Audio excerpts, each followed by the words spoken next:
D G oil engineer یا تیل expert ہونا چاہیے، لیکن ہمارا ڈی جی آئل ڈنگر ڈاکٹر، جی ہاں جانوروں کا ڈاکٹر، آگے پیٹرولیم کمیشن رپورٹ نے ایک ایسے سیکشن افسر کی نشاندہی بھی کی جس کا بس ایک ہی کام ہے کہ آئل کمپنیوں سے رشوت کے پیسے اکٹھے کر کے افسروں میں بانٹے۔ بائیکو آئل کمپنی کی 23 ارب کی ہیرا پھیری پکڑی گئی، کیس نیب کے پاس آیا، پتہ نیب میں یہ کمپنی کتنے میں چھوٹ گئی آپ جانتے ہیں؟ صرف 1.25 ارب دے کر 23 ارب کا کیس پلی بارگین ہو گئی۔ 1.25 ارب میں ملک میں کرپشن نیب کی سطح پر موجود ہے، یہ ہے اس کی ایک ننھی سی مثال۔ اس دوران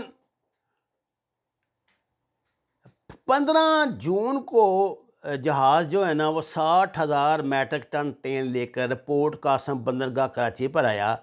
اسی دوران پتہ چلا کہ تیل کی قیمتیں بڑھنے والی ہیں تو جہاز کو ایک سائڈ پہ کھڑا کر دیا گیا۔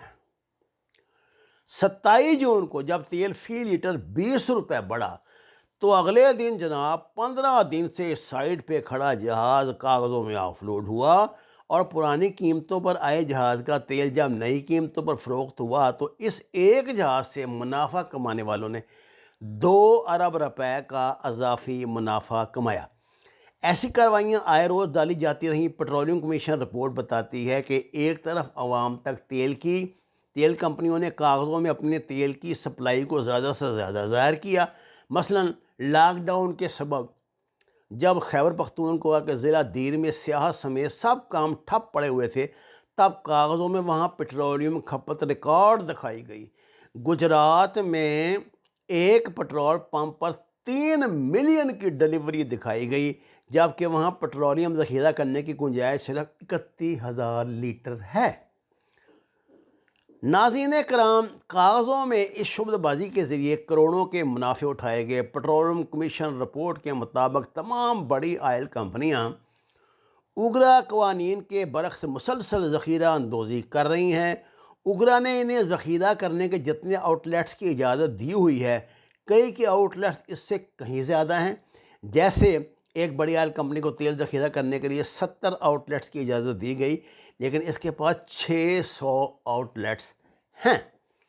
رپورٹ کے مطابق تیل کی تصدیق کے لیے استعمال ہونے والے آئل ٹینکروں کے پاس کیو کیٹیگری کا لائسنس ہونا چاہیے، مگر ایک بھی آئل ٹینکر کے پاس یہ لائسنس نہیں ہے۔ 168 پیجز کی رپورٹ کے یہ چند ٹکڑے ہیں، آپ یہ رپورٹ پڑھیں تو آپ کے پاؤں تلے زمین نکل جائے گی کہ یہ کیسا ملک ہے جہاں پہ ہر روز کرپشن کی ایک نئی کہانی ہمارے سامنے آتی ہے۔ اور حیرت کی بات یہ ہے کہ اس کہانی کے کردار تھوڑا سا ماضی میں جائیں تو آپ کو کسی اور کیس میں ملوث دکھائی دیتے ہیں۔ یعنی یہ ایک مافیا ہے جو اشیاء کا تعین کرتا ہے کہ اب اس مرتبہ دیہڑی جو لگنی ہے جی شوگر میں، اس مرتبہ لگنی ہے آٹے میں، اس مرتبہ لگنی ہے تیل میں، اسی طرح اور کرائسس پیدا کر دیے جاتے ہیں۔ ناظرین کرام، ابھی تو پیٹرولیم کا مسئلہ رپورٹ آپ کے سامنے آئی ہے۔ جس روز یہ دوائیوں والی رپورٹ آ گئی، اگر آنے دی گئی تو مجھے نہیں لگتا کہ آنے دی جائیں گی، کیونکہ اتنا بڑا یہ تباہ کن سکینڈل ہے کہ آپ کی حیرت گم ہو جائے گی۔ یہ نہیں آنے دیں گے کبھی اس کو باہر۔ اور اسی طرح آٹا کرپشن، اسی طرح چینی کرپشن۔ اب حکومت نے اشک شوئی کے لیے پتہ نہیں 1-2 منشی ان کے گرفتار کیے ہیں، لیکن کیا آپ سوچ سکتے ہیں حکومت ترین کو گرفتار کر کے اپنی زندگی جہنم بنائے گی؟ کیا حکومت حمزہ شریف کو اس میں گرفتار کرے گی؟ کیا حکومت سب سے بڑے شوگر ملوں کے مافیا کے گاڈ فادر آصف زرداری کو گرفتار کرے گی؟ پاکستان میں سب سے زیادہ شوگر ملیں آصف زرداری کے پاس ہے، سندھ کی قریباً تمام شوگر ملیں اس کے پاس ہیں۔ ایک معاملے میں آپ جس کے محتاج ہوتے ہیں، دوسرے معاملے میں بھی وہ آپ کا محتاج ہوتا ہے۔ تو یہ تو برابر کی ایک گیم ہے، لگی ہوئی ہے حکومت. جب وہ دیکھتے ہیں کہ حکومت دباؤ میں آ رہی ہے وہ آپ کا ٹنٹا خرا اٹھا دیتی ہیں. سیدھی سی بات ہے. باقی کہنے کو باتیں آپ کرتے رہیں.